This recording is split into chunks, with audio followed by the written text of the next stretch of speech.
આજે મારા ઘરે ગેસ્ટ આવી ગયા. ખરેખર મને સમજણ નહોતી પડતી કે મારે શું સબ્જી બનાવવી જોઈએ.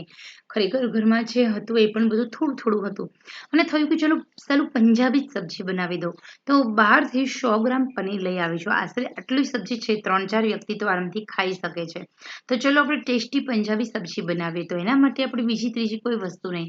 સૌથી પહેલાં મને વિચાર આવ્યો કે ચલો અહીંયા ગ્રેવી પણ એકદમ ફટાફટ બની જાય અને આપણે ઓછી મહેનત પડે એવી રીતે બનાવીએ.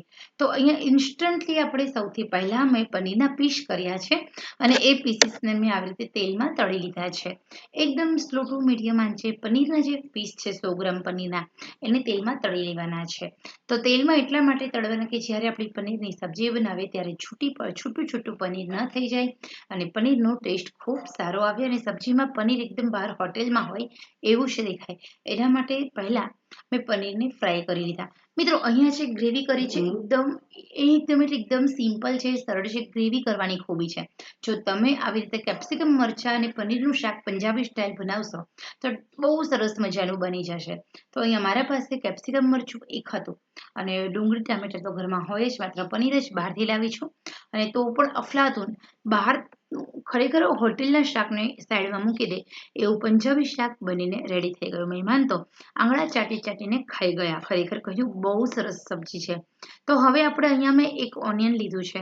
એ ઓનિયનમાંથી અડધા ઓનિયનની મેં ગ્રેવી બનાવી લીધી છે અને એમાંથી અડધા ઓનિયનને આવી રીતે મેં સાંતળી લેવાનું છે. તો અહીંયા આપણે માત્ર 20-30% સુધી જ ઓનિયનને તેલમાં સાંતળવાનું છે. હવે આ જે ઓનિયન છે એ સંતળાઈ જાય એટલે આપણે એક વાટકીમાં કાઢી લેશું. મિત્રો અહીંયા હું સ્ટેપ બાય સ્ટેપ જે રીતે કહું છું એ મિસ ન કરતા વિડીયો પૂરો જોજો. ખરેખર આ રેસીપીની બહુ મજા છે. સિમ્પલ, સરળ, ઓછા વાસણ પણ બગડે છે, ગ્રેવી પણ ફટાફટ બની જાય છે અને સાથે સાથે એકદમ ડિલિશિયસ ટેસ્ટી એવી રેસ્ટોરન્ટ સ્ટાઇલ 500 રૂપિયાની સબ્જી 25 રૂપિયામાં તમારા ઘરે બનીને રેડી થઈ જાય છે. તો હવે અહીંયા આપણે ઓનિયન બધા જ મેં એક વાસણમાં કાઢી લીધા છે. એક કેપ્સિકમ લીધું છે. કેપ્સિકમને ચોકોર સમારી લીધા છે. ઓનિયન ઊભી પટ્ટીમાં સમારેલા હતા અને હવે મેં કેપ્સિકમને પણ તેલમાં સાંતળી લીધા છે. આવી રીતે પહેલાં જ તેલમાં સાંતળી અને પછી તમે સબ્જીમાં કેપ્સિકમ એડ કરો તો કેપ્સિકમનો જે ગ્રીન કલર છે એ જળવાઈ રહે છે. જે રીતે રેસ્ટોરાંમાં જે રીતે તમને સબ્જીની અંદર કેપ્સિકમ અને ઓનિયન જે આખા દેખાય છે એ આવી રીતે ફ્રાય કરેલા હોય છે, તો આપણે હોટેલ જેવું શાક બનાવીએ તો એની રીત પણ આપણે હોટેલ જેવી જ રાખીશું. ઓનિયન આપણે સંતળાઈ જાય 50% સુધી સાંતળવા દેવાના છે. ખાવાની બહુ મજા આવશે આવી રીતે સાંતળાયેલા ઓનિયનની સબ્જી ખાવાથી. હવે ઓનિયનને એક વાસણમાં કાઢી લેવાના છે. તો અહીંયા તમે જોઈ શકો છો પછી જે તેલ વધે છે એ જ તેલમાં આપણે શાક બનાવીશું. ઓછા તેલમાં શાક પણ બહુ ફાઇન બની જાય છે. મિત્રો ખરેખર આ રેસીપી તમારા માટે છે. જે લોકોને એકદમ સ્પીડમાં સબ્જી બનાવવાની હોય એમના માટે. તો ઓનિયન આપણે કાઢી લીધા એ પછી મેં તેલ એડ કર્યું નથી. એ પછી હું 4 કળી લસણ અને અડધી ઓનિયનની મેં એક સરસ મજાની ગ્રેવી બનાવી લીધી છે. તો એ ગ્રેવી આપણે તેલમાં સાંતળીશું. તેલમાં અહીંયા જોઈ શકો છો લસણ અને ઓનિયનની જ ગ્રેવી બનાવવાની છે. એની અંદર તમે આદુ મરચાં પણ ઉમેરી શકો છો. તો સૌથી પહેલાં આપણે જીરું એડ કરીશું. જીરું એડ કર્યા પછી આપણે એમાં ઓનિયન અને જે ગાર્લિકની પેસ્ટ બનાવેલી છે એ એડ કરવાની છે. આ પેસ્ટ એકદમ બારીક બનાવવાની છે. પાણી બિલકુલ એડ નથી કરવાનું. એમ જ આપણે ચટણી ટાઈપની પેસ્ટ બનાવવાની છે. પરંતુ યાદ રહે ઓનિયન અને ગાર્લિકની ભેગી પેસ્ટ. તો અહીંયા તમને એવું ગ્રેવી બનાવવાની સલાહ નથી આપતી, પરંતુ જો તમે આવી રીતે ગ્રેવી બનાવી અને પછી તમે સાંતળશો તો તમારી સબ્જી ઇન્સ્ટન્ટ બની જતી હોય છે.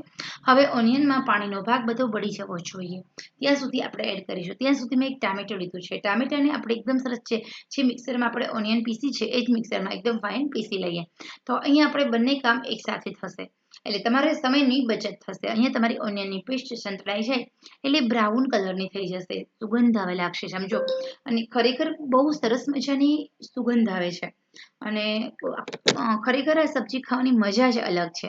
હવે અહીંયા આપણે કશું જ નહીં કરીએ. આપણી જે ઓનિયન છે તે બ્રાઉન થઈ ગઈ છે. તો હજી હું 1 મિનિટ સુધી સાંતળીશ. એ પછી આપણે એડ કરીશું એમાં ટામેટાની ગ્રેવી. તો ખરેખર આવી રીતે જો તમે ટામેટાની ગ્રેવી બનાવીને હવે તમારે એડ કરવાની છે. ઓનિયનમાંથી પાણીનો ભાગ બળી જાય અને એ પછી તમારી ઓનિયન એકદમ ગોલ્ડન બ્રાઉન કલરની થાય અને તમને ખબર પડી કે આમાં સહેજ પણ પાણી નથી રહ્યું ત્યારે જ તમારે એડ કરવાની છે ટામેટાની પેસ્ટ. જો ઓનિયન કાચી હશે ને તો તમારી ગ્રેવી કાચી આવશે અને એનો ટેસ્ટ બિલકુલ સારો નહીં આવે. અને આ પ્રોસેસ આપણે કરીશું એકદમ સ્લો ટુ મીડિયમ આંચે. તો અહીંયા તમને થશે કે 3-4 વ્યક્તિ માટે ગ્રેવી બનાવવાની છે ને એક જ ઓનિયન એક જ ટમેટું. યસ, અહીંયા તમારે વધારે લેવાનું નથી, નહીંતર ઓનિયન અને ટમેટાનો જ સ્વાદ આવશે.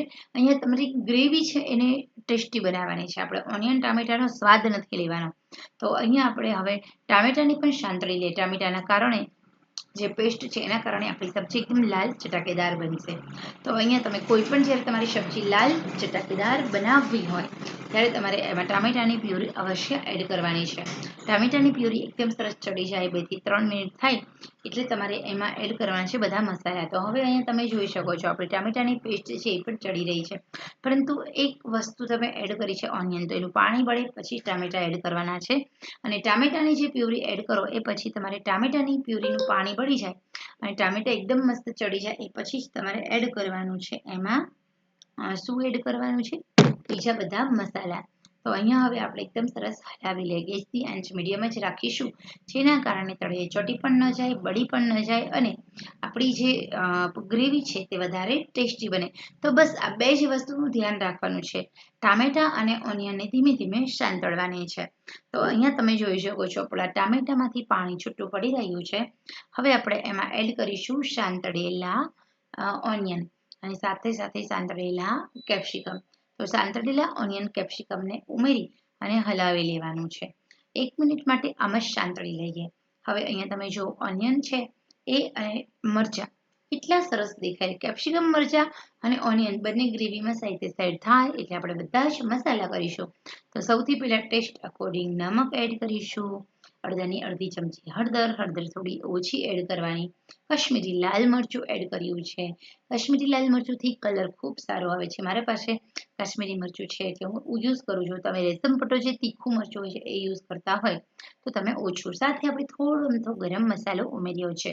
ગરમ મસાલો ઉમેરી હલાવી લઈશું. ગરમ મસાલો તમે કોઈ પણ લઈ શકો છો, ગ્રેવી મસાલો આવે છે એ પણ લઈ શકો છો, પરંતુ અહીંયા આપણે મેગી મેજિક મસાલો જે આવે છે સ્પેશિયલી સબ્જીનો એ જ આપણે એડ કર્યો છે, જેના કારણે આપણી સબ્જી હોટેલ જેવી બને, વધારે ટેસ્ટી બને, સુગંધિત બને. હવે આપણે એમાં એડ કરવાનું છે પાણી અડધી વાટકીથી થોડું ઓછું ઉમેરી અને હલાવી લેવાનું છે. તો બસ અહીંયા આપણી જે ગ્રેવી છે એનો ટેસ્ટ પણ બેલેન્સ થશે અને આપણે ગ્રેવીમાંથી એકદમ સરસ મજાની સુગંધ આવશે. હવે જે સિક્રેટ વસ્તુ આપણે ઉમેરવાના છે એ હવે પાણી ઉમેર્યા પછી પાણી ઉકળે અને પછી આપણું પાણીમાંથી તેલ છૂટું પડે એ પછી આપણે એમાં એકદમ ઘરનું તાજું મોળું દહીં એડ કરવાનું છે, અડધી વાટકી. તમારા પાસે મોળું દહીં નથી તો તમે ક્રીમ યુઝ કરો. ક્રીમ એટલે કે મલાઈ તાજી.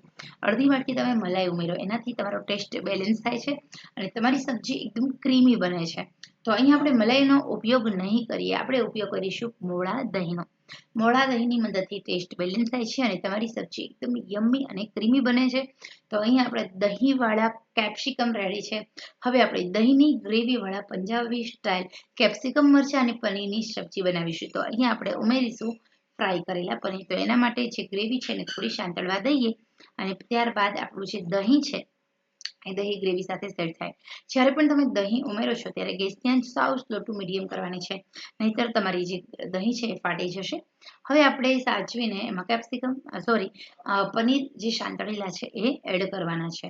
અહીંયા તમારું પનીર એડ થઈ જાય એ પછી લીડ કવર કરવાનું છે અને 3 થી 4 મિનિટ સુધી એકદમ મીડિયમ આંચે આમ જ પનીર સાથે ગ્રેવીને ચડવા દેવાની છે. ગેસની આંચ એકદમ ધીમી જ રાખવાની છે, ફૂલ નથી કરવાની, એકદમ મીડિયમ આંચે જ આ સબ્જી કરજો. આનો ટેસ્ટ ખૂબ સારો આવે છે. તો મિત્રો અહીંયા વધારે ગ્રેવીની કોઈ માથાકૂટ વગર સિમ્પલ સરળ રીતે આપણું અહીંયા બનીને રેડી છે સરસ મજાનું સ્વાદિષ્ટ ટેસ્ટી એવું પંજાબી સ્ટાઇલ ગ્રેવીવાળું કેપ્સિકમ, મરચાં અને પનીરનું દહીં ગ્રેવીવાળું શાક. તો હવે અહીંયા લીડ કવર કરું છું. 3 થી 4 મિનિટ હું રહેવા દઉં છું. 4 મિનિટ પછી આપણે જોઈએ તો આપણે ફાઇનલી આપણને રિઝલ્ટ મળશે આપણી જે સબ્જી છે કેવી બને. પરંતુ દર 1 મિનિટે આપણે થોડું હલાવીશું, જેના કારણે સબ્જી પણ ઉપર નીચે થશે અને એકદમ નીચે તળિયે ચોટશે પણ નહીં અને એનો ટેસ્ટ પણ સારો આવે છે. અને સાથે સાથે બધા મસાલા એકબીજા સાથે પનીર સાથે ચડી જાય છે અને આપણને ખાવામાં મજા આવે છે. તો અહીંયા બનીને રેડી છે આપણું સરસ મજાનું રેસ્ટોરન્ટ સ્ટાઇલ સબ્જી. ખરેખર મિત્રો આ સબ્જી એકદમ ડિલિશિયસ છે, સાથે સાથે યમી છે. આ સબ્જી પુલાવ સાથે, પરોઠા સાથે ખાઈ શકો છો. એકદમ મસ્ત મજાનું બધો પાણીનો ભાગ બળી ગયો, તેલ આપણું છૂટું પડી ગયું છે. ઓછા તેલમાં, તેલ મેં કેટલું લીધું તમે જોયું છે, ઓછા તેલમાં, ઓછા મસાલામાં અને ઓછી મહેનતે એકદમ સરસ મજાની આપણી ગ્રેવીવાળી પંજાબી સબ્જી બનીને રેડી થઈ ગઈ છે. ખરેખર મિત્રો આ સબ્જી તમે ઘરે બનાવો, બજારના મોંઘા ખર્ચ કરતા, વાસી ગ્રેવી કરતા તાજી ગ્રેવી ઘરે બનાવો અને બનાવો સરસ મજાનું શાક.